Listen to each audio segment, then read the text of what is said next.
Ces 2 derniers jours, c'était la première rencontre du réseau R2PS, le réseau de recherche en promotion de la santé LGBTI.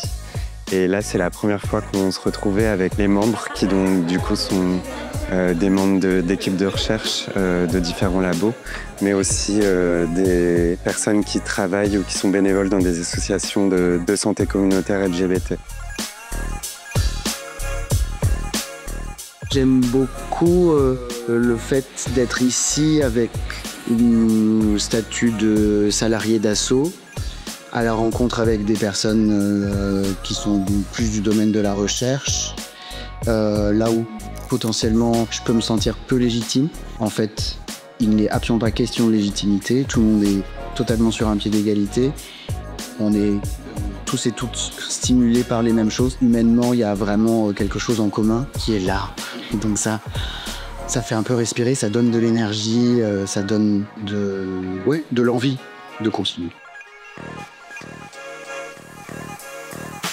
Le réseau il s'est organisé autour de 2 grands axes. Un axe autour des enjeux de formation, autour de la santé des personnes LGBTI+. Donc là-dessus, on a posé un certain nombre de bases de ce qu'on aurait envie de faire, de qu'est-ce qu'il y a comme enjeu autour de la formation. Et puis il y a aussi le deuxième axe, c'est la recherche.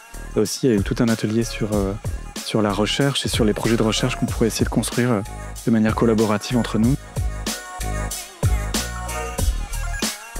Ce réseau ouvre beaucoup de portes et donne la possibilité de améliorer en général l'état des recherches, des données sur lesquelles après on peut développer des plaidoyers associatifs, communautaires pour les instances, on va dire, décisionnaires dans le pouvoir.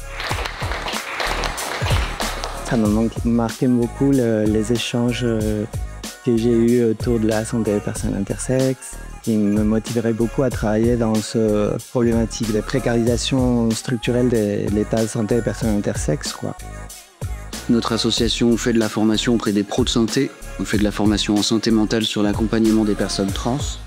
Aujourd'hui, je sens qu'il y a vraiment des choses qui apparaissent sur comment atteindre les structures de santé, faire de la formation, c'est quoi le contexte en France, c'est quoi les problématiques qu'on a ici.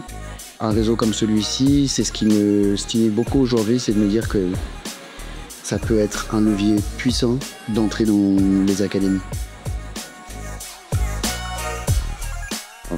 On s'est accordé aussi sur des principes de fonctionnement, des valeurs, des modes de communication.